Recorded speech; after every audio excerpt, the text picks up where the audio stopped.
Bonsoir, chers frères et sœurs. Vous écoutez, vous connaîtrez la vérité et la vérité vous affranchira sur Ange Ombolo TV. Soyez les bienvenus. C'est toujours pour moi un réel plaisir de venir à vous afin qu'ensemble nous allions au pied du Seigneur partager le pain de vie, la bonne nouvelle, la grâce de Dieu, les très saintes doctrines bibliques, l'élection de la grâce et la prédestination des élus de Dieu au salut. Soyez donc des bienvenus. Ce soir, le Seigneur m'a mis à cœur de rappeler à chacun de vous qui nous écoutez ce soir, à chacun de ceux qui peut-être nous écouteront, je ne sais pas, demain, aux quatre coins du monde,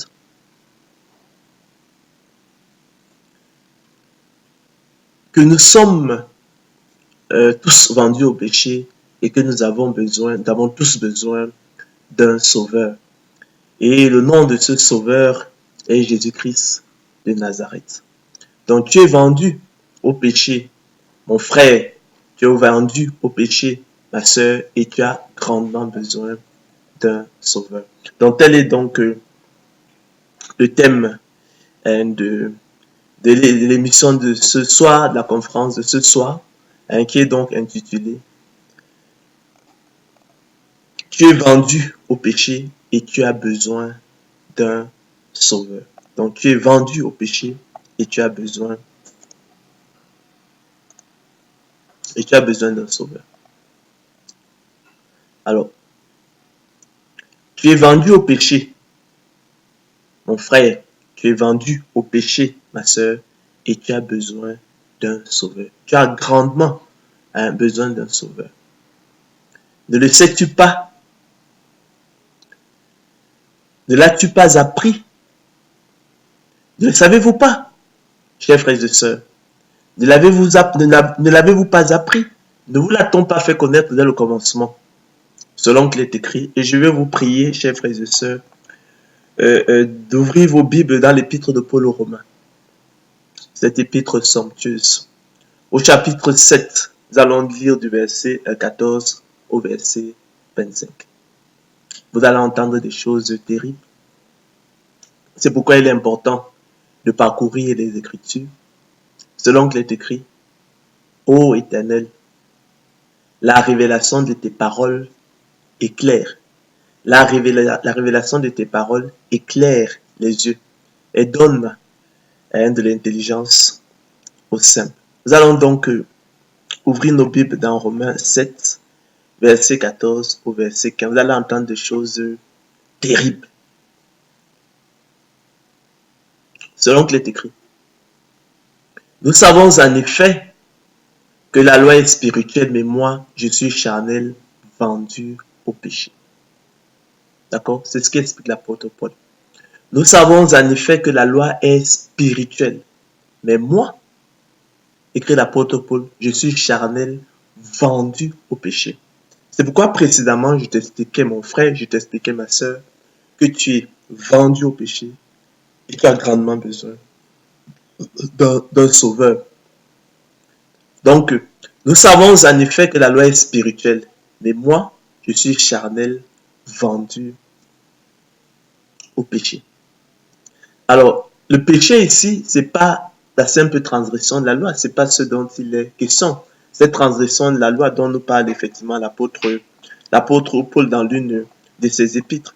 Mais il faut, chers frères et sœurs, l'identifier, ce péché, comme la personne, c'est une personne. Le tyran, c'est un tyran. Et le maître flatteur qui habite en toi, qui se cache en toi, dans ton corps, dans tes membres, dans ta chair, qui agit pour son propre compte, t'asservissant à la corruption, en te soumettant à la volonté du diable, et qui te porte ainsi à transgresser la loi de Dieu, le juste juge et le juste législateur pour ta perte. D'accord? Donc, il ne faut pas voir le péché ici comme la simple transgression de la loi.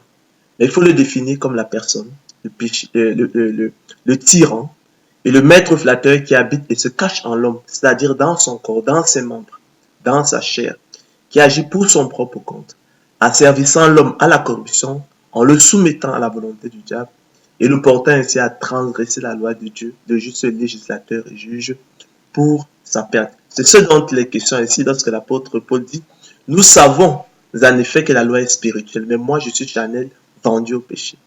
D'accord? Il ne faut pas l'entendre comme la transgression, la simple transgression. Alors là, c'est pas c'est une personne. J'allais pas dire un démon. C'est un tyran, un maître flatteur qui habite en l'homme, qui habite en toi, mon frère, ma soeur, dans ta chair, dans tes membres, dans ton corps, qui agit pour son propre compte et qui est distinct de toi, dont tu n'es même pas forcément au courant, un occupant illégitime, d'accord, que tu n'as pas forcément invité. Donc, il agit pour son propre compte. Il t'a servi à la corruption en te soumettant à la volonté du diable et il te porte ainsi à transgresser la loi de Dieu, le juste législateur et juge, naturellement pour ta paix. C'est ce dont il est question ici lorsque l'apôtre Paul dit qu'il est vendu au péché. D'accord? Et il faut parvenir à cette compréhension-là. C'est ainsi que vous pourrez combattre efficacement ce tyran, cet occupant illégitime. Donc nous savons en effet que la loi est spirituelle. Mais moi, écrit l'apôtre Paul, je suis charnel, vendu au péché. Car, dit-il, je ne sais pas ce que je fais. Je ne comprends pas ce que je fais, dit l'apôtre Paul. Je ne fais point ce que je veux. Et je fais ce que je hais. Comment se peut-il, chers frères et sœurs, que nous fassions point ce que nous voulons, mais que nous fassions ce que nous haïssons? Il y a là effectivement un problème. Alors il poursuit en disant, oh, si je fais ce que je ne veux pas, je reconnais par là que la loi est bonne. Et maintenant, ce n'est plus moi qui le fais, mais c'est le péché qui habite en moi. Voyez-vous? Donc il dit, oh, si je fais ce que je ne veux pas, et maintenant, ce n'est plus moi qui le fais, mais c'est le péché qui habite en moi. Donc, or, si je fais ce que je ne veux pas, ce n'est plus moi qui le fais, mais c'est le péché qui habite en moi. Donc, cet occupant illégitime, cette personne, ce tyran, ce maître flatteur, qui se cache en toi, qui agit pour son propre compte, qui te soumet, qui t'a servi à la corruption en te soumettant à la volonté du diable et qui te porte donc effectivement à transgresser la loi de Dieu à laquelle en fait que tu reconnais comme bonne. La loi du juste législateur et juge pour ta perte. Naturellement, tu ressens à cela effectivement je ne dirais pas du remords, mais on n'en est pas très loin. La culpabilité, c'est le mot, oui, la culpabilité. Tu ressens de la culpabilité, donc tu n'es pas à l'aise dans l'histoire. Ce qui est bon, poursuit-il, je le sais, n'habite pas en moi, c'est-à-dire dans ma chair. J'ai la volonté, poursuit-il, mais non le pouvoir de faire le bien. Car chose impossible à la volonté parce que le péché la rendait sans force. Vous entendez ça? Donc, ce qui est bon, je le sais, n'habite pas en moi, c'est-à-dire dans ma chair. J'ai la volonté, mais non le pouvoir de faire le bien. Car chose impossible à la volonté parce que le péché la rendait sans force. Vous voyez ça? Donc, le péché, il rend notre volonté hein, de faire le bien, impuissante. Il nous rend impuissants à faire le bien. Il nous rend, comme vous le verrez par la suite, esclaves du diable, captifs du diable, captifs du mal. Il faut que tu en prennes conscience pour t'en libérer.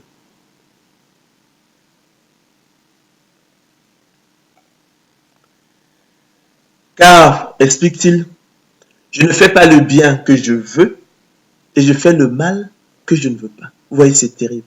Car je ne fais pas le bien que je veux et je fais le mal que je ne veux pas. Il est réduit à faire le mal qu'il ne veut pas.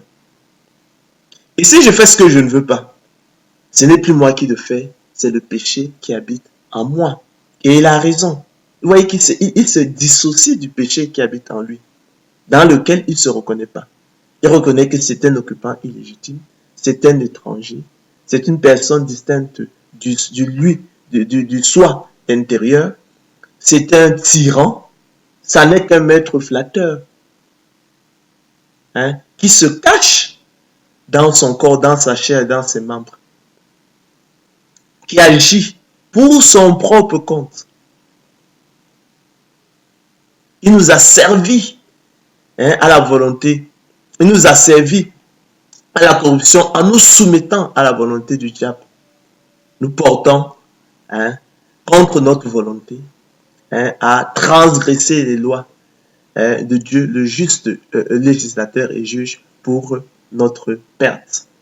C'est pourquoi nous éprouvons donc la culpabilité. Je trouve donc à moi cette loi, écrit l'apôtre Paul. Et cette loi, elle est en toi également.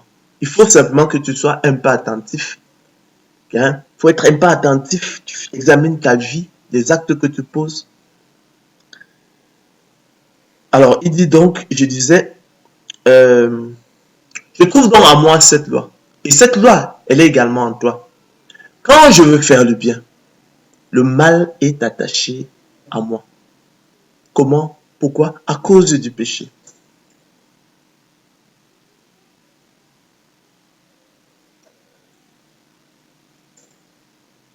Car je prends plaisir à la loi de Dieu selon l'homme intérieur, mais je vois dans mes membres une autre loi qui lutte contre la loi de mon entendement et qui me rend captif, c'est-à-dire esclave de la loi du péché qui est dans mes membres. Misérable que je suis. Vous voyez sa conclusion? Misérable que je suis, écrit l'apôtre Paul. Il faut parvenir à ce niveau. Il faut prendre conscience de la présence de cet occupant illégitime là qu'on appelle le péché. On a souvent cru que le péché, en fait, effectivement, c'était la transgression. Or, c'est un occupant illégitime. C'est un tyran. C'est une personne. C'est un maître flatteur qui habite et se cache en nous, dans notre corps, dans nos membres, dans notre chair. Nous ne l'avons pas toujours invité. Nous n'en avons même pas toujours conscience. Il se cache si bien, chers frères et sœurs, hein, qu'il agit pour son propre compte, comme un maître flatteur, et nous ne rendons pas forcément compte, nous ne dissonnons pas forcément les choses, et nous croyons même effectivement que c'est nous qui agissons. Hein. Mais à la réalité, il nous a servi, hein, à la corruption en nous soumettant à la volonté du diable. Et il nous porte, hein, à transgresser effectivement la loi de Dieu, la loi, hein, du juste législateur et juge, hein, pour notre perte. Tous ces actes que nous posons, dans lesquels nous nous reconnaissons justement pas, et qui peuvent effectivement nous pourrir la vie, nous compliquer la vie et nous mettre en difficulté. Et lui, en fait, il rigole. Cela est particulièrement valable, je pense, pour l'alcoolisme et les démons d'alcool. C'est ce dont il est question. Les alcooliques qui fréquentent les maisons de cure et des désintoxications, je pense qu'ils comprennent parfaitement ce que je dis.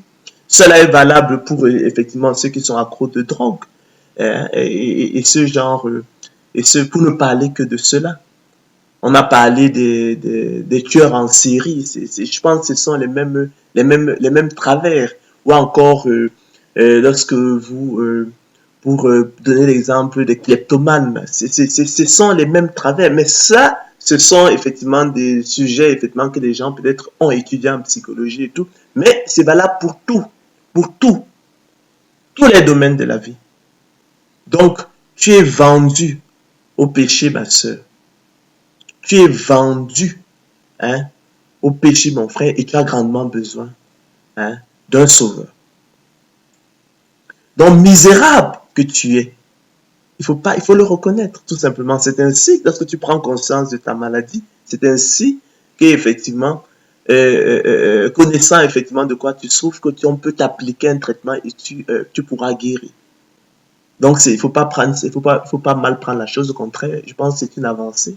Parce qu'on disait, on dit qu'il n'y a pas plus, il y a pas plus fou qu'un fou qui s'ignore. Il n'y a pas plus grand malade qu'un malade qui s'ignore. Donc, il est bon de savoir qu'on est malade. Il est bon de savoir qu'on est misérable. Et on prendra donc, on appliquera le traitement effectivement qui convient à notre maladie. En l'occurrence, ici, on a besoin d'un sauveur. Et son nom, c'est Jésus-Christ. Donc, misérable que je suis, écrit l'apôtre Paul. Tu devrais également, si tu as compris, si tu n'es pas venu effectivement à ce niveau de compréhension, t'exclamer avec l'apôtre Paul, misérable que je suis, mon frère. Qui me délivrera de ce corps de mort? Qui me délivrera de ce corps de mort? Grâce soit rendue à Dieu par Jésus-Christ notre Seigneur. Ainsi donc, moi-même, je ne suis pas à l'entendement esclave la loi de Dieu, qui est une loi de liberté et conduit à la vie. Et je ne suis pas à la chair esclave la loi du péché, qui est une loi d'asservissement et conduit à la mort. Donc, misérable que je suis, qui me délivrera de ce corps de mort? C'est pas un cri c'est pas un cri de désespoir, c'est un cri de détresse et non de désespoir, parce qu'effectivement, il entrevoit une issue, et cette issue, c'est le Seigneur Jésus-Christ, c'est le Sauveur que nous annonçons, c'est la bonne nouvelle de la grâce de Dieu que nous vous annonçons chaque jour. Il faut vous en saisir, tout simplement. Il faut venir au Seigneur de gloire Jésus-Christ, qui vous accueillera, qui vous tend les bras, qui vous accueillera. Selon qu'il est écrit, je ne mettrai pas de rôle celui qui vient à moi. Venez à moi, vous tous qui êtes fatigués et chargés, et je vous donnerai du repos, car mon joug est tout, mon fardeau léger, et vous trouverez du repos pour vos âmes. C'est terrible, chers frères et sœurs. Nous sommes vendus au péché. Tu es vendu au péché. Misérable que je suis, misérable que tu es, écrit l'apôtre Paul. Ô Éternel, la révélation de tes paroles est claire. Elle éclaire les yeux, elle donne l'intelligence aux simples. Ce sont des textes qu'on a souvent parcourus, mais dont on n'a pas pu tirer toute la substance. À savoir que nous sommes vendus au péché, tu es vendu au péché et tu as grandement besoin d'un sauveur. Chers frères et sœurs, croyez-vous que l'Écriture parle en vain? Soumettez-vous donc à la parole de Dieu. Tu es vendu au péché, ce n'est pas une insulte, c'est ce que l'Écriture, c'est la révélation de la parole de Dieu. Dans Romains 7, 14 à 25, tu es vendu au péché et tu as besoin d'un sauveur. Tu es vendu au péché et tu as grandement besoin d'un sauveur, ma sœur. C'est pourquoi, selon ce que dit le Saint-Esprit, aujourd'hui, si vous entendez sa voix, n'endurcissez pas vos cœurs. Ô Éternel, selon ta promesse, enseigne-moi le bon sens et l'intelligence. Avant d'avoir été humilié, je m'égarais. Tu es bon et bienfaisant. Enseigne-moi tes statuts. Des orgueilleux imaginent contre moi des faussetés. Leur cœur est insensible comme la graisse. Il m'est bon d'être humilié, afin que j'apprenne tes statuts. Vaut mieux pour moi la loi de ta bouche que 1000 objets d'or et d'argent. Tes mains m'ont créé, elles m'ont formé.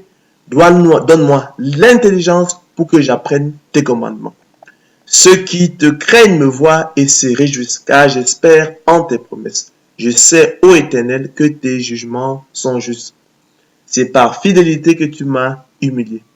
Que ta bonté soit ma consolation, comme tu l'as promis à ton serviteur. Que tes compassions viennent sur moi pour que je vive, car ta loi fait mes délices.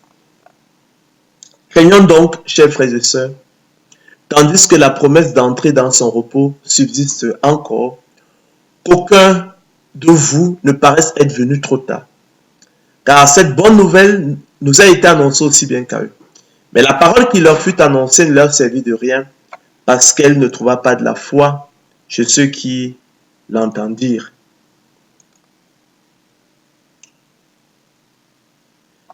Dieu fixe de nouveau un jour, aujourd'hui, en disant dans David si longtemps après, comme il est dit plus haut, aujourd'hui, si vous entendez sa voix, n'endurcissez pas vos cœurs. Efforçons-nous donc d'entrer dans ce repos, chers frères et sœurs, afin que personne ne tombe en donnant le même exemple de désobéissance. Car la parole de Dieu est vivante et efficace, plus tranchante qu'une épée quelconque à deux tranchants, pénétrante jusqu'à partager âme et esprit, jointure et moelle, elle juge les sentiments et les pensées du cœur. Nulle créature n'est cachée devant lui, mais tout est à nu et à découvert aux yeux de celui à qui nous devons rendre compte. Ainsi, puisque nous avons, chers frères et sœurs, un grand souverain sacrificateur qui a traversé les cieux, Jésus le Fils de Dieu, rapprochons-nous donc avec assurance du trône de la grâce, afin d'obtenir miséricorde et de trouver grâce pour être secouru dans nos besoins. En effet, tout souverain sacrificateur pris du milieu des hommes est établi pour les hommes dans le service de Dieu, afin de présenter des offrandes et des sacrifices pour les péchés. Il peut être indulgent pour les ignorants et les égarés, puisque la faiblesse est aussi son partage. Et c'est à cause de cette faiblesse, chers frères et sœurs, qu'il doit offrir des sacrifices pour ses propres péchés, comme pour ceux du peuple. Chers frères et sœurs, nul ne s'attribue cette dignité s'il n'est appelé de Dieu, comme le fut Aaron. Et Christ ne s'est pas non plus attribué la gloire de devenir souverain sacrificateur, mais il la tient de celui qui lui a dit, « Tu es mon fils, je t'ai engendré aujourd'hui. » Comme il dit encore ailleurs, tu es sacrificateur pour toujours selon l'ordre de Melchisedec. C'est lui qui, chers frères et sœurs, dans les jours de sa chair, ayant présenté avec de grands cris et avec larmes, des prières et des supplications à celui qui pouvait le sauver de la mort, ayant été exaucé à cause de sa piété, a appris, bien qu'il fût fils, l'obéissance par les choses qu'il a souffertes, et qui, après avoir été élevé à la perfection, est devenu, pour tous ceux qui lui obéissent, l'auteur d'un salut éternel. Dieu l'ayant déclaré souverain sacrificateur selon l'ordre de Melchisedec. Tu as donc besoin d'un sauveur, hein, mon frère? Tu as besoin d'un sauveur, ma soeur? Nous avons grandement besoin d'un sauveur. Vous avez grandement besoin d'un sauveur en raison du péché qui habite et se cache en toi, t'asservissant à la corruption en te soumettant à la volonté du diable et te portant ainsi à transgresser la loi du juste législateur et juge, et qui jadis réduisit l'apôtre Paul, cet homme régénéré, à consacrer amèrement l'impuissance de sa volonté à faire le bien. Non pas d'une manière absolue toutefois, autrement nous nierons la liberté humaine nécessaire, soit impuissance de la volonté à faire le bien, cependant, indubitablement, selon qu'il est écrit. J'ai la volonté, écrit l'apôtre Paul, mais non le pouvoir de faire le bien. Car chose impossible à la volonté parce que le péché la rendait sans force. Oui. Car je ne fais pas le bien que je veux et je fais le mal que je ne veux pas. Et si je fais ce que je ne veux pas, ce n'est plus moi qui le fais, c'est le péché qui habite en moi. J'aimerais, avec votre permission, revenir, je ne veux pas faire des fixations sur les alcooliques. Il y en a qui fréquentent des maisons de cure de désintoxication. c'est parce qu'effectivement, ils éprouvent la culpabilité, ils comprennent bien qu'il y a un problème. Ils peuvent bien comprendre ça. Je prends juste l'exemple. Face à une bouteille de bière, en fait, c'est la panique totale. Ils ne veulent pas, mais ils se sentent comme attirés, tirés par une main invisible qui les porte effectivement à abuser de ces choses. Bien que intérieurement, dans leur entendement, ils n'en veulent pas, mais ils sont esclaves, ils ne peuvent résister. J'imagine c'est le même sentiment que va éprouver, je sais pas, ceux qui se droguent, accros à la drogue, les violeurs en série, les tueurs en série, ce genre, les kleptomanes, c'est les mêmes choses. Mais enfin, mais ça peut s'appliquer à tous les domaines de la vie. Ceux qui rêvent de puissance, ceux qui rêvent de pouvoir, ceux qui rêvent de gloire, ceux qui rêvent de dominer sur les autres, c'est les mêmes histoires. Avec l'apôtre Jacques, je t'exhorte donc à sentir ta misère, mon frère. Je t'exhorte à sentir ta misère, ma soeur. Toi qui m'écoutes, je t'exhorte à sentir ma misère. Où que tu sois, je t'exhorte à sentir ta misère. Selon qu'il est écrit, sentez votre misère. Soyez dans le deuil et dans les larmes. Que votre rire se change en deuil et votre joie en tristesse. Humiliez-vous devant le Seigneur et il vous élèvera. Croyez-vous, chers frères et sœurs, que l'Écriture parle en vain? Lorsque l'apôtre Paul nous écrit qu'il est vendu au péché, que nous sommes vendus au péché, est-ce qu'il s'exclame dans un cri, non de désespoir, mais de détresse misérable que je suis? Croyez-vous que l'Écriture parle en vain? Dieu résiste aux orgueilleux, chers frères et sœurs, mais il fait grâce aux hommes. Soumettez-vous donc à Dieu, à sa parole. Résistez au diable, il fuira loin de vous. Approchez-vous de Dieu et il s'approchera de vous. Nettoyez vos mains, pécheurs. Purifiez vos cœurs, hommes irrésolus. Le péché, chers frères et sœurs, est un mystère. Nous en avons souvent parlé. Il appelle les mêmes questions théologiques que l'enfer. L'apôtre Jean, dans sa première épître, le définit comme la transgression de la loi. Ça, c'est ce qu'on nous apprend généralement à l'école du dimanche. Lorsqu'on fait les premiers pas, on te parle de la transgression de la loi. Et ça, c'est une déformation, c'est parce que c'est une fausse piste. Non pas que ce soit pas juste, mais ça, ce n'est qu'un... C'est-à-dire qu'on peut envisager l'affaire en escalier. Il y a plusieurs niveaux. Parce que c'est une mauvaise piste. Là, ça nous détourne de l'idée que effectivement le péché soit une personne, que ce soit effectivement un occupant illégitime, que ce soit un tyran, que ce soit un maître flatteur qui peut se loger en nous, qui peut se cacher en nous, dans notre chair, dans nos membres, dans notre corps, agissant pour son propre compte, d'accord, insidieusement, nous asservissant à la corruption, nous soumettant à la volonté du diable, et nous portant donc à transgresser la loi du juste législateur et juge, le Seigneur de gloire Jésus-Christ, pour notre perte. Donc c'est une mauvaise piste. C'est une mauvaise piste. C'est une définition très incomplète. C'est pourquoi la lumière de Genèse 3, 1 à 6 et de Romains 7, 14 à 25.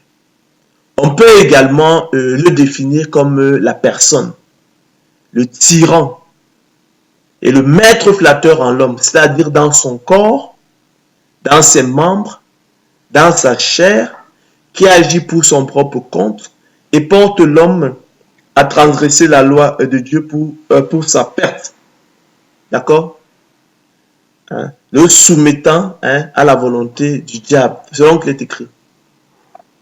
Alors là, nous allons voir les ruses du diable, le serpent ancien, comment effectivement, dans le jardin d'Éden, effectivement, il a fait tomber l'homme. Il a fait tomber Adam et Ève. Nous sommes là dans Genèse 3, 1 à 6, selon qu'il est écrit. Alors, le serpent était le plus rusé de tous les animaux des champs que l'Éternel Dieu avait fait. Il dit à la femme, Dieu a-t-il réellement dit, vous ne mangerez pas de tous les arbres du jardin? La femme répondit au serpent, nous mangeons du fruit des arbres du jardin, mais quant au fruit de l'arbre qui est au milieu du jardin, Dieu a dit, vous n'en mangerez point, et vous n'y toucherez point, de peur que vous ne mouriez. Alors le serpent dit à la femme, vous ne mourrez point, mais Dieu sait que le jour où vous en mangerez, vos yeux s'ouvriront, et que vous serez comme des dieux, connaissant le bien et le mal. Vous avez vu le maître flatteur. Il veut faire croire à l'homme qu'ils seront comme des dieux et que Dieu est contre eux, alors que tout ce qu'il faisait là, en fait, c'était pour les soumettre, en fait, à sa volonté à lui. La femme vit, chers frères et sœurs, que l'arbre était bon à manger et agréable à la vue et qu'il était précieux pour ouvrir l'intelligence. Elle prit de son fruit en mangea et elle en donna aussi à son mari qui était auprès d'elle et il en mangea. Que dirons-nous donc? La loi est-elle péché? Loin de là. Mais je n'ai connu le péché que par la loi. Car je n'aurais pas connu la convoitise si la loi nous dit tu ne combattras point. Et le péché, saisissant l'occasion, produisait en moi par le commandement toutes sortes de convoitises, car sans loi le péché est mort. D'accord, donc le péché, ce n'est pas la transgression de la loi. Ce n'est pas simplement ça, ce n'est pas d'abord ça. Mais c'est cet occupant illégitime, cette personne, ce tyran, ce maître flatteur, cette personne qui se cache dans ton corps, dans ta chair, dans tes membres. D'accord, qui agit pour son propre compte, t'asservissant à la corruption, en te soumettant à la volonté du diable, et qui te porte à transgresser la loi de Dieu pour ta perte. Pour moi, étant autrefois sans loi, je vivais, mais quand le commandement vint, le péché prit vie, et moi, je mourus. Comprenez qu'il ne s'agit pas de la transgression de la loi simplement. Ainsi, le commandement qui conduit à la vie se trouva pour moi conduire à la mort. Car le péché, saisissant l'occasion, vous voyez que ce péché, on ne peut pas l'entendre comme la transgression de la loi. Car le péché, saisissant l'occasion, c'est pas ça, c'est pas la transgression de la loi. On ne peut pas dire la transgression de la loi, saisissant l'occasion. Non. Car le péché, saisissant l'occasion, me séduisit par le commandement et par lui me fit mourir. La loi donc est sainte et le commandement est saint, juste et bon. Ce qui est bon a-t-il donc été pour moi une cause de mort? Loin de là. Mais c'est le péché, afin qu'il se manifestât comme péché en me donnant la mort par ce qui est bon et que par le commandement il devient condamnable au plus haut point. Nous savons en effet que la loi est spirituelle, nous l'avons dit précédemment, mais moi je suis charnel, vendu au péché. Car je ne sais pas ce que je fais, je ne comprends pas ce que je fais et je ne fais point ce que je veux. Car je ne sais pas ce que je fais, car je ne comprends pas ce que je fais. Je ne fais point ce que je veux et je fais ce que je hais. Or, si je fais ce que je ne veux pas, je reconnais par là que la loi est bonne. Et maintenant, ce n'est plus moi qui le fais, mais c'est le péché qui habite en moi. Ce qui est bon, je le sais, n'habite pas en moi, c'est-à-dire dans ma chair. J'ai la volonté, maintenant le pouvoir de faire le bien. Car chose impossible à la volonté parce que le péché la rendait sans force. Car je ne fais pas le bien que je veux et je fais le mal que je ne veux pas. Et si je fais ce que je ne veux pas, ce n'est plus moi qui le fais, c'est le péché qui habite en moi. Je trouve donc en moi cette loi. Quand je veux faire le bien, le mal est attaché à moi. Car je prends plaisir à la loi de Dieu selon l'homme intérieur, mais je vois dans mes membres une autre loi qui lutte contre la loi de mon entendement et qui me rend captif, esclave, la loi du péché qui est dans mes membres. Misérable que je suis, qui me délivrera du corps de cette mort? Grâce soit rendue à Dieu par Jésus-Christ notre Sauveur. Ainsi donc, moi-même, je suis par l'entendement, esclave de la loi de Dieu, et je suis par la chair, esclave de la loi du péché. Alors, chers frères et sœurs, de cette seconde définition, on peut en tirer un troisième sens au voisin, à savoir la servitude, la corruption. Selon qu'il est écrit, aussi la création attend-elle avec un ardent désir la révélation des fils de Dieu. Car la création a été soumise à la vanité, non de son gré, mais à cause de celui qui l'y a soumise, avec l'espérance qu'elle aussi sera affranchie de la servitude de la corruption pour avoir part à la liberté de la gloire des enfants de Dieu. Ça, c'est Romains 8, 19 à 21. La Bible définit également et désigne souvent le péché sous le vocable de la chair, en référence à son habitat en l'homme, selon qu'il est écrit. Ceux qui sont à Jésus-Christ ont crucifié la chair avec ses passions et ses désirs. Ça, c'est Galates 5, 25. Sachant que notre vieil homme a été crucifié avec Christ, afin que le corps du péché, l'habitat du péché, fût détruit, pour que nous ne soyons plus esclaves du péché. Car celui qui est mort est libre du péché. Aussi, frères, nous ne sommes point redevables à la chair pour vivre selon la chair. Alors, les trois dernières définitions ci-dessus du péché, plutôt méconnues, en font un véritable mystère. Qui est cette personne? Ce tyran et maître flatteur qui habite et se cache en l'homme, l'asservissant à la corruption en le soumettant à la volonté du diable et le portant ainsi à transgresser la loi du juste législateur et juge pour sa perte. Chers frères et sœurs, si ces œuvres sont manifestes, selon qu'il est écrit, les œuvres de la chair sont manifestes. Ce sont l'impudicité, l'impureté, la dissolution, l'idolâtrie, la magie, les inimitiés, les querelles, les jalousies, les animosités, les disputes, les divisions, les sectes, l'envie, l'ivrognerie, nous en parlions, les excès de table et les choses semblables, au nombre desquelles on a le tabagisme. Je vous dis d'avance, comme je l'ai déjà dit, que ceux qui commettent de telles choses n'hériteront point le royaume de Dieu.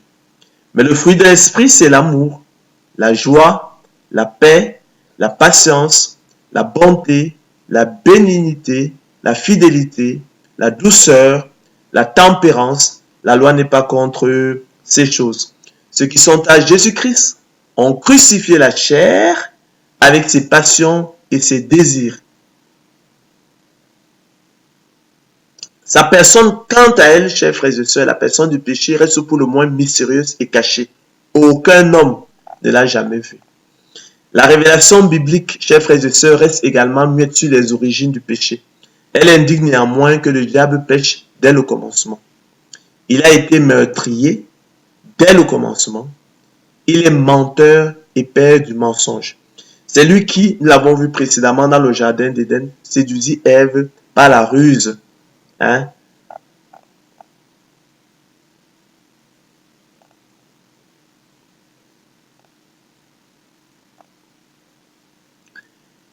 La révélation biblique rappelle également que le Seigneur a réservé pour le jugement du grand jour, enchaîné éternellement par les ténèbres, les anges qui n'ont pas gardé leur dignité, mais qui ont abandonné, chers frères et sœurs, leur propre demeure.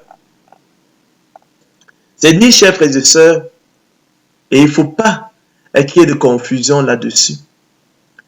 C'est dire que le péché dans l'univers est antérieur au péché d'Adam, que l'on appelle encore le péché originel. C'est donc finalement peut-être un terme non approprié, mais on l'a choisi pour des raisons pratiques, opérationnelles. Donc c'est dit, chers frères et sœurs, que le péché dans l'univers est antérieur au péché d'Adam, que l'on appelle encore le péché originel. Parce qu'effectivement, lorsque le diable vient séduire Adam et Ève, vous comprenez que lui, il avait déjà transgressé la loi. Il était déjà fait ennemi de Dieu. Donc, le péché dans l'univers est antérieur au péché d'Adam. Puisqu'effectivement, on a dit précédemment que le diable pêche dès le commencement. Donc, il a péché avant Adam et Ève. Et c'est pourquoi il a pu les séduire. Parce qu'il était déjà dans la rébellion, la révolte, le péché. Donc, c'est pourquoi nous disons donc que le péché dans l'univers est antérieur au péché d'Adam, que l'on appelle encore le péché originel. Peut-être improprement. On l'appelle improprement le péché originel. Mais bon, peut-être les pères de l'Église, pour des raisons de communication, des raisons pratiques opérationnelles, ont utilisé ce terme. Mais il est passé dans l'usage et on comprend ce que l'on veut dire. Autrement dit, chers frères et sœurs, au moment de la chute d'Adam, que l'on appelle encore le péché originel, improprement, le péché existait déjà dans l'univers. Mais Adam, le premier homme, est bien celui par qui le péché s'est introduit dans l'humanité et qui l'a transmis à toute la race humaine, sa descendance. Comme un parent, chers frères et sœurs, transmet son liquide séminal ou ses gènes à ses enfants selon qu'il est écrit. Par un seul homme, le péché est entré dans le monde et par le péché, la mort. Et ainsi la mort s'est étendue sur tous les hommes parce que tous ont péché en Adam. Par l'offense d'un seul, il en est beaucoup qui sont morts. C'est après une seule offense que le jugement est devenu condamnation. Par l'offense d'un seul, la mort a régné par lui seul. Par une seule offense, la condamnation atteint tous les hommes. Par la désobéissance d'un seul homme, beaucoup ont été rendus pécheurs. Le péché a régné par la mort et tous meurent en Adam. Les Écritures affirment ainsi, chers frères et sœurs, que tous les hommes, sans exception, régénérés ou non régénérés, pêchent, selon qu'il est écrit. Non, il n'y a sur la terre point d'homme juste qui fasse le bien et ne pêche jamais. Non, il n'y a sur la terre point d'homme juste qui fasse le bien tout le temps et ne pêche jamais. Ecclésiaste 7:20. C'est pourquoi aussi, si nous disons nous n'avons pas de péché, nous nous séduisons nous-mêmes, mais la vérité n'est point en nous. Si nous confessons nos péchés, il est fidèle et juste pour nous les pardonner et pour nous purifier de toute iniquité. Si nous disons nous n'avons pas de péché, nous le faisons menteur et sa parole n'est point en nous. C'est ainsi, chers frères et sœurs, que dans le texte de Romains 7, 14 à 25, que nous avons lu en introduction, il est bel et bien question du péché dans l'homme régénéré, selon qu'il est écrit. Je prends plaisir à la loi de Dieu selon l'homme intérieur, selon l'homme régénéré, selon mon entendement. En effet, chers frères et sœurs, ces propos ne peuvent être ceux de l'homme non régénéré, qui ne gère pas Dieu, qui est ennemi de Dieu selon qu'il est écrit. Mais l'homme animal ne reçoit pas les choses de l'Esprit de Dieu, mais l'homme animal n'accepte pas les choses de l'Esprit de Dieu, car elles sont une folie pour lui. Et il ne peut les connaître, il ne peut les aimer parce que c'est spirituellement qu'on en juge. Quelqu'un qui ne gère pas Dieu, quelqu'un qui est mort du côté de Dieu, ne peut pas dire qu'il prend plaisir à la loi de Dieu, selon l'homme intérieur, comme le disait effectivement l'apôtre Paul dans Romains 7, 14 à 25. L'Écriture révèle même, chers frères et sœurs, que le péché, l'Écriture révèle même que le péché, chez l'homme régénéré, ne disparaîtra qu'à l'occasion de la résurrection, selon qu'il est écrit. Voici, je vous dis un mystère, écrit l'apôtre Paul. Nous ne mourrons pas tous, mais tous, nous serons changés. En un instant, en un clin d'œil, à la dernière trompette. La trompette sonnera et les morts ressusciteront incorruptibles. Et nous serons changés. Car il faut que ce corps corruptible, chers frères et sœurs, revête l'incorruptibilité. Et que ce corps mortel revête l'immortalité. Lorsque ce corps corruptible aura revêtu l'incorruptibilité et que ce corps mortel aura revêtu l'immortalité, alors s'accomplira la parole qui est écrite. La mort a été engloutie dans la victoire. Ô mort, où est ta victoire? Ô mort, où est ton aiguillon?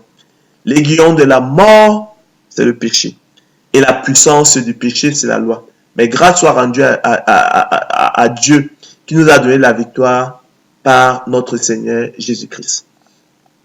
Jésus-Christ, chers frères et sœurs, est l'agneau de Dieu qui ôte le péché du monde. Il est le sauveur du monde. Il est le sauveur dont tu as besoin.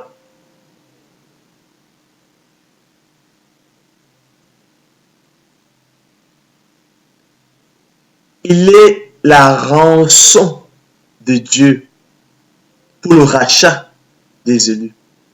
Le Fils de Dieu apparut, en effet, chers frères et sœurs, afin de détruire les œuvres du diable. Et quiconque est né de Dieu ne pratique pas le péché parce que la semence de Dieu demeure en lui. C'est par là que se font reconnaître les enfants de Dieu, chers frères et sœurs, les enfants du diable.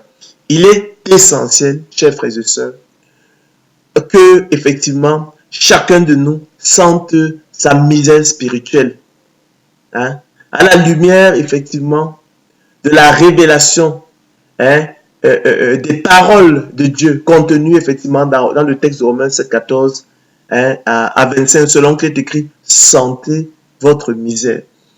Et que chacun de nous parvienne au point où, ayant discerné cet intrus, cette personne, cet occupant illégitime, ce tyran, ce maître flatteur qui habite en lui, c'est-à-dire dans son corps, dans ses membres, dans sa chair, qui agit pour son propre compte et le porte donc à transgresser la loi de Dieu pour sa perte, il pousse le célèbre cri de détresse de l'apôtre Paul.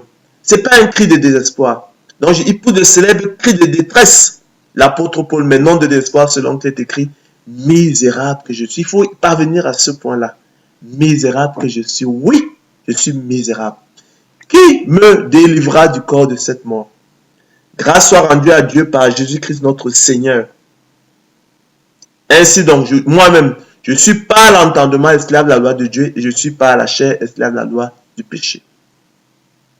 Ou je dis, si vous entendez sa voix, n'endurcissez pas vos cœurs. Saisissez-vous de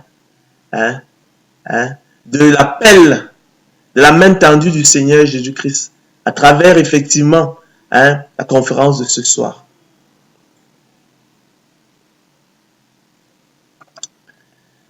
C'est cette facette particulière et plutôt méconnue du péché que nous avions à cœur de mettre en relief afin que le péché ne soit plus simplement perçu comme transgression de la loi. Ça, c'est pour les enfants qui sont à la mamelle.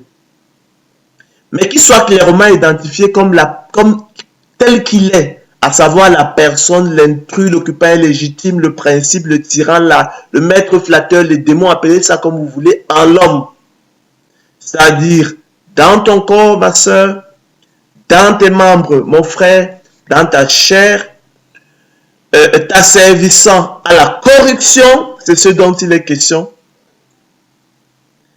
agissant pour son propre compte, te soumettant à la volonté du diable et te portant à transgresser la loi du juste législateur et juge pour ta propre perte. Et qu'il convient donc que tu combattes jusqu'à la mort, jusqu'à la dernière goutte de sang, jusqu'à la dernière énergie. Et tu le vaincras par la grâce du Seigneur Jésus-Christ qui l'a terrassé à la croix de Golgotha. Parce que le péché a atteint et continue d'affecter, chers frères et sœurs, tout le genre humain. Tous sans exception, selon qu'il est écrit. Les scribes et les pharisiens amenèrent une femme surprise en adultère et la plaçant au milieu du peuple, ils dirent à Jésus, « Maître, cette femme a été surprise en flagrant délit d'adultère. Moïse, dans la loi, nous a ordonné de lapider de telle femme. Toi donc, que dis-tu » Il disait cela, chers frères et sœurs, naturellement pour l'éprouver afin de pouvoir l'accuser. Mais Jésus nous rapporte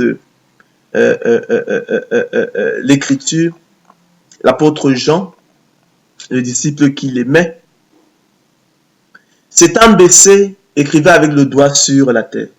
Comme il continuait à l'interroger, il se releva et leur dit, que celui de vous qui est sans péché jette le premier la pierre contre elle. Et s'étant de nouveau baissé, il écrivait sur la terre. Quand ils entendirent cela, accusés par leur conscience, ils se retirèrent un à un, chers frères et sœurs, depuis les plus âgés jusqu'aux derniers. Oui, ta conscience, la culpabilité que tu éprouves, c'est ta conscience qui te condamne, comme elle condamna ces pharisiens. Et Jésus resta seul avec la femme qui était là au milieu. Alors s'étant relevé et ne voyant plus que la femme, Jésus lui dit, « Femme, où sont ceux qui t'accusaient? Personne ne t'a-t-il condamné ?» Elle répondit, « Non, Seigneur. » Jésus lui dit, « Je ne te condamne pas non plus. Alors le péché, chers frères et sœurs, qui affecte donc toute l'humanité, parce que personne n'est juste, nous l'avons vu dans le cadre de notre conférence, personne n'est juste, nul n'est juste, pas même un seul. Tous ont péché, sont privés de la gloire de Dieu. Tu es privé de la gloire de Dieu, ma sœur. Alors le péché fait de l'élection de la grâce une nécessité impérieuse et absolue en vue du salut du peuple de Dieu. En effet, chers frères et sœurs, je l'ai souvent dit, et je le répète encore à cette heure, sans elle, sans élection de la grâce, personne ne sera sauvé. Tel est donc le lien logique entre le mystère du péché et l'élection de la grâce en vue du salut du peuple de Dieu. Mais c'est cela aussi, hein, dans votre détresse, hein, la main qui vous est tendue, la bonne nouvelle qui vous est annoncée. L'élection de la grâce, la prédestination des élus de Dieu au salut. D'accord? L'appel interne particulier, efficace, d'éternel Dieu, il vous tend la main, il t'a tendu la main, saisis-la. D'accord? Chers frères et sœurs, pour percer un peu plus le mystère du péché, notamment dans ses aspects téléologiques, il faudrait pousser la méditation en lien notamment avec l'intuition de la liberté, hein, et le mystère de l'enfer. Je rappelle que la téléologie, c'est le discours sur la finalité, hein, les fins ultimes, les buts ultimes. Mais cet exercice ne semble pas être l'objectif majeur. Il me semble, la révélation biblique, et pourrait même nous éloigner considérablement de ce qui est bon et utile aux hommes. Savoir, nous aussi, chers frères et sœurs, nous étions autrefois insensés, désobéissants, égarés, asservis à toute espèce de convoitise et de volupté, vivant dans la méchanceté et dans l'envie, dignes d'être haïs et nous haïssant les uns les autres. Mais lorsque la bonté de Dieu notre Sauveur, son amour pour les hommes ont été manifestés, il nous a sauvés. Il t'a sauvé. Non à cause des œuvres de justice que tu aurais faites, mais selon sa miséricorde. Par la nouvelle naissance opérée par le Saint-Esprit qu'il a répandu sur toi avec abondance par Jésus-Christ ton Sauveur, afin que justifié par sa grâce, déclaré juste par sa grâce, tu deviens en espérance héritier de la vie éternelle. Cette parole est certaine et je veux que tu affirmes ces choses, écrit l'apôtre Paul à Tite, afin que ceux qui ont cru en Dieu, ceux à qui il a été fait la grâce du don de la foi, ceux qui ont reçu en partage, qui ont reçu comme don naturel le don de la foi, s'appliquent à pratiquer les bonnes œuvres. C'est ce dont il est question. Je vous exhorte donc, chers frères et sœurs, aujourd'hui, si vous entendez sa voix, n'endurcissez pas vos cœurs. Appliquez-vous à pratiquer de bonnes œuvres. D'accord? Voilà ce qui est bon et utile aux hommes. Mais vu les discussions folles, les généalogies, les querelles, les disputes relatives à la loi, car elles sont vaines et inutiles. Bien-aimés, écrit l'apôtre Pierre, je vous exhorte, comme étrangers et voyageurs sur la terre, à vous abstenir des convoitises charnelles qui font la guerre à l'âme. Ayez au milieu des païens une bonne conduite, afin que, là même où ils vous calomnient, comme si vous étiez des malfaiteurs, ils remarquent vos bonnes œuvres et glorifient Dieu au jour, chers frères et sœurs, où il les visitera. C'est une parole certaine et entièrement digne d'être reçue, écrit l'apôtre Paul, que Jésus-Christ est venu dans le monde pour sauver les pécheurs dont je suis le premier. Il se présente comme le premier des pécheurs, le plus grand des pécheurs.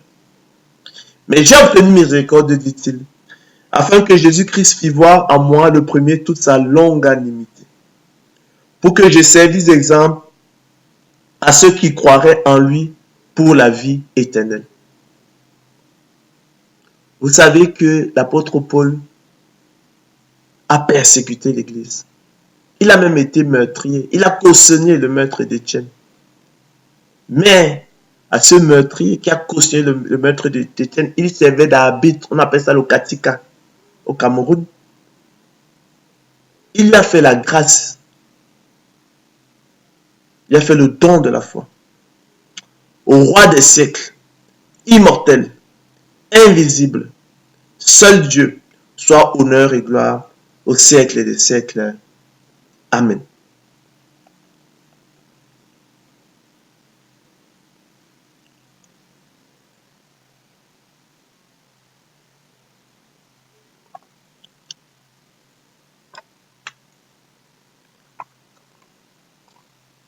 Vous étiez morts par vos offenses et par vos péchés dans lesquels vous marchiez autrefois. Selon le prince de l'air,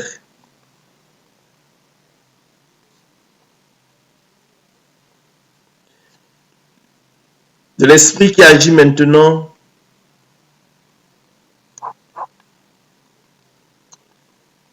dans les fils de la rébellion.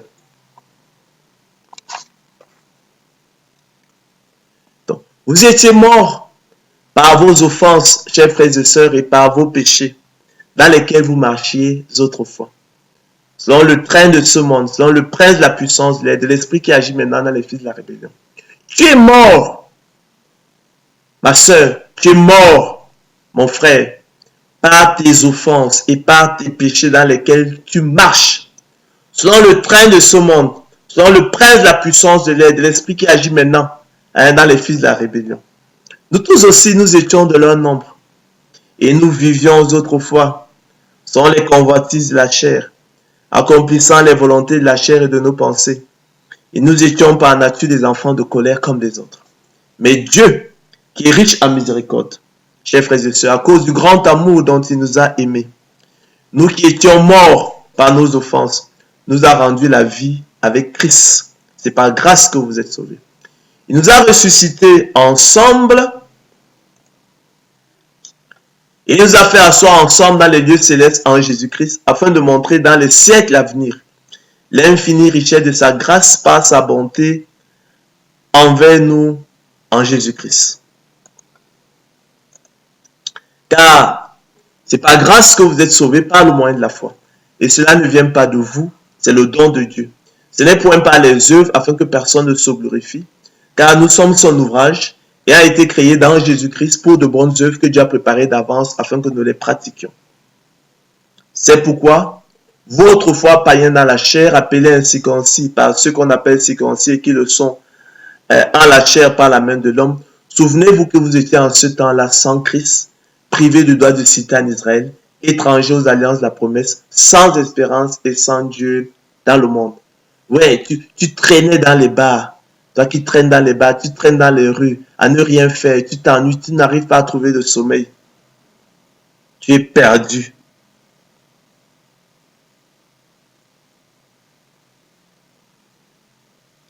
Mais maintenant, en Jésus-Christ, vous qui étiez jadis éloignés, vous avez été rapprochés par le sang de Christ.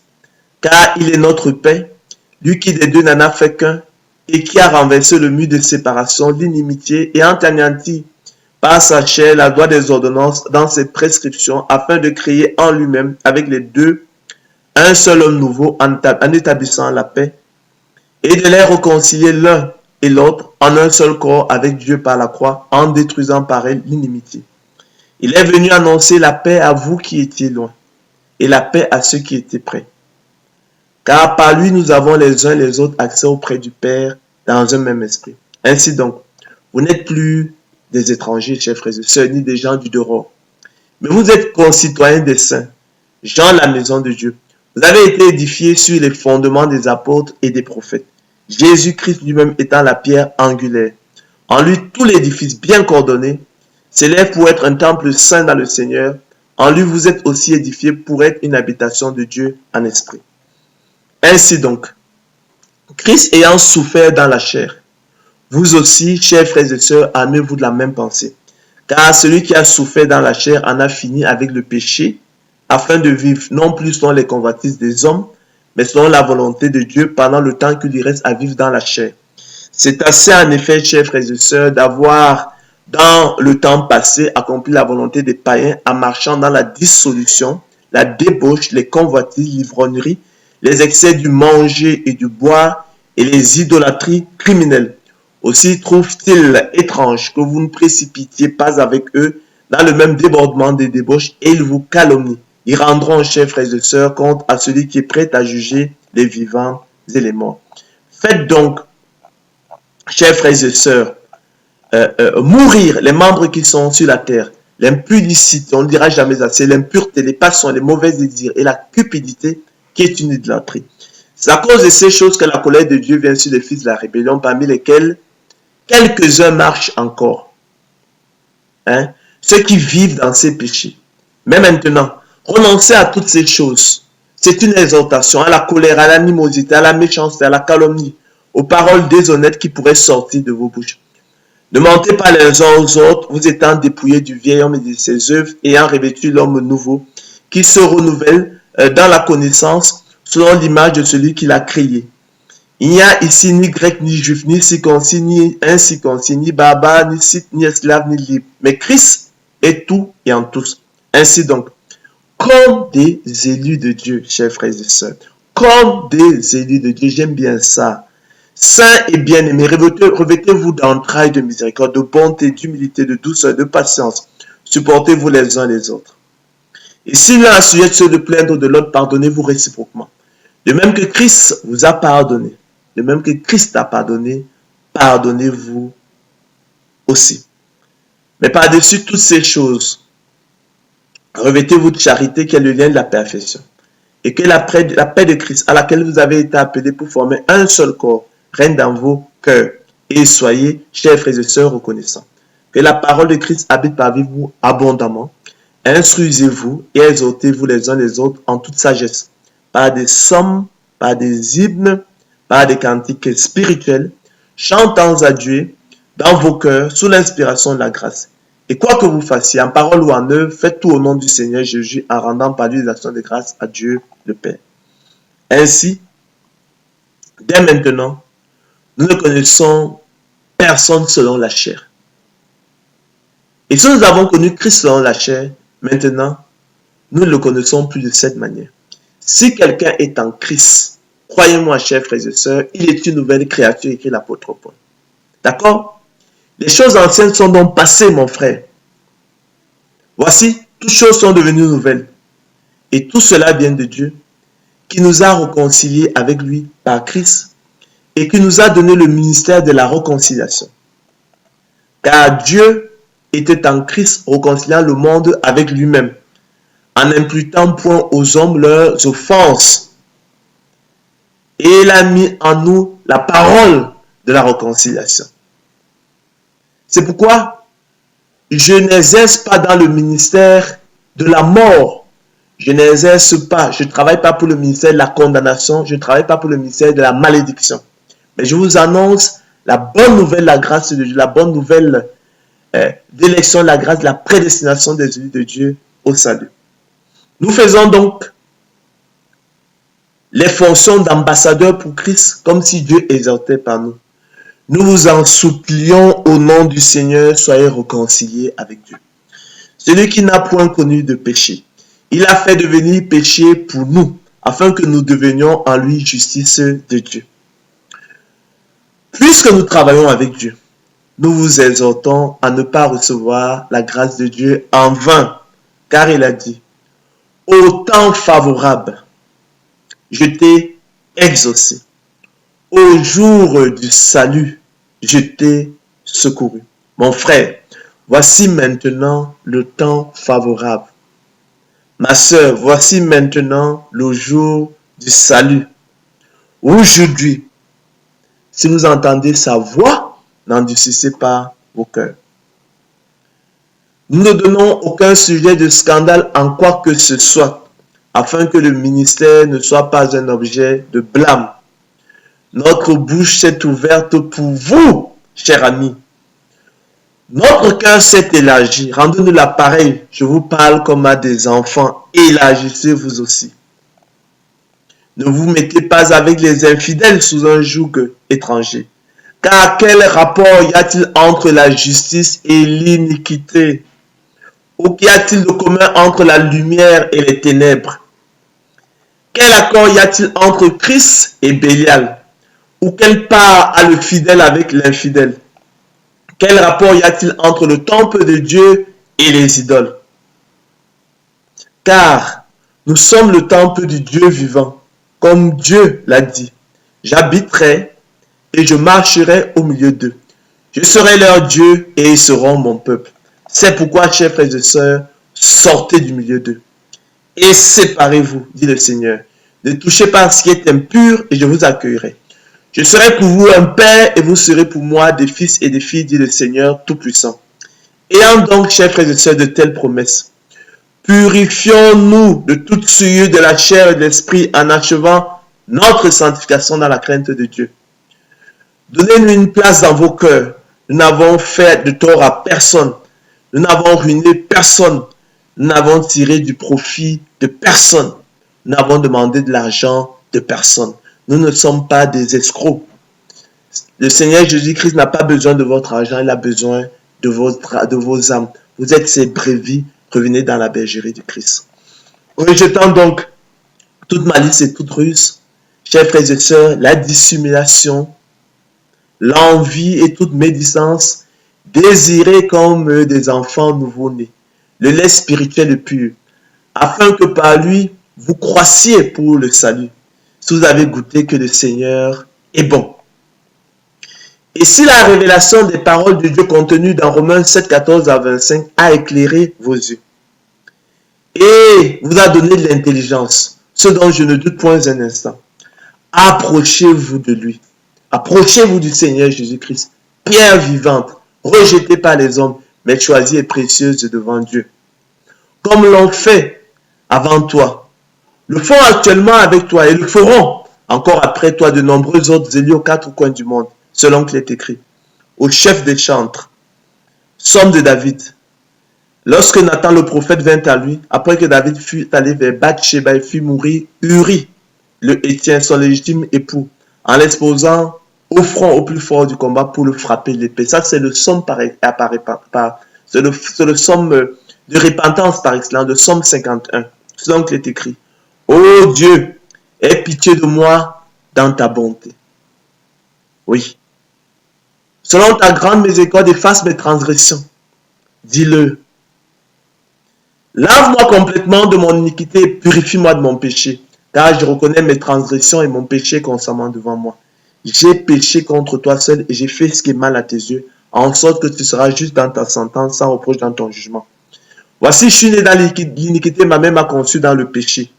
Mais tu veux que la vérité soit au fond du cœur. Fais donc pénétrer la sagesse au-dedans de moi. Purifie-moi avec l'hysope et je serai pur. Lave-moi et je serai plus blanc que la neige. Annonce-moi l'allégresse et la joie et les eaux que tu as brisées se réjouiront. Détourne ton regard de mes péchés, efface toutes mes iniquités. Ô Dieu, crée en moi un cœur pur, renouvelle en moi un esprit bien disposé. Ne me rejette pas loin de ta face, ne me retire pas ton esprit saint. Rends-moi la joie de ton salut et qu'un esprit de bonne volonté me soutienne. J'enseignerai tes voies à ceux qui les transgressent et les pécheurs reviendront à toi. Ô Dieu de mon salut, délivre-moi du sang versé. Il avait tué Uri. Il avait demandé qu'on l'expose au front, au plus fort du combat, sur les premières lignes, afin qu'il fût frappé par l'épée de l'ennemi. Délivre-moi du sang versé.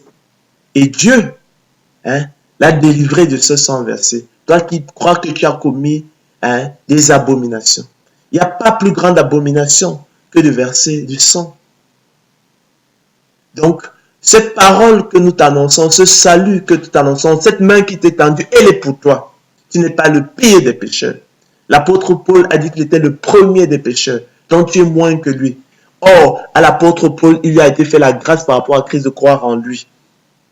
Le Seigneur lui a tendu la main, il est venu. Voici le roi David, un meurtrier. Mais le Seigneur Christ a pardonné. Parce qu'il est l'agneau de Dieu qui ôte le péché du monde. C'est pourquoi aussi, aujourd'hui, si vous entendez sa voix, n'endurcissez pas vos cœurs. Ne dites pas que tu es perdu. Il a sauvé des meurtriers. Il a appelé des meurtriers à lui. Donc cet appel, il est pour toi aussi. Délivre-moi du sang versé, écrit le roi David, et ma langue célébrera ta miséricorde. Il était l'homme selon le cœur de Dieu. Seigneur, ouvre mes lèvres, et ma bouche publiera ta louange.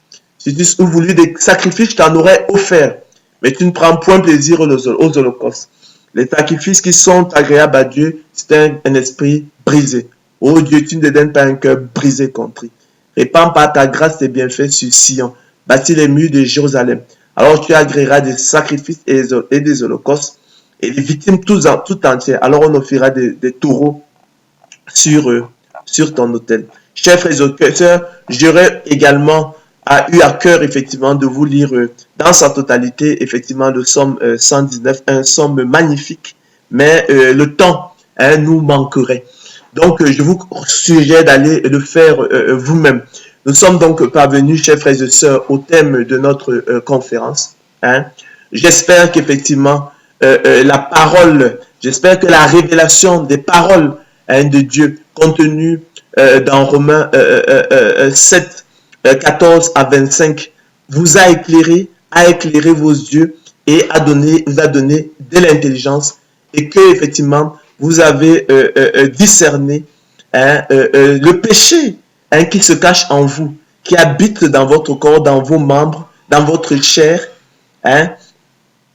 ce tyran, cette personne, cet occupant illégitime, ce maître flatteur, qui agit pour son propre compte, qui vous a sujetti, qui vous a servi à la corruption et qui vous soumet en vous soumettant à la volonté du diable et qui vous porte à transgresser la loi du juste législateur et juge le Seigneur de gloire Jésus-Christ pour votre perte.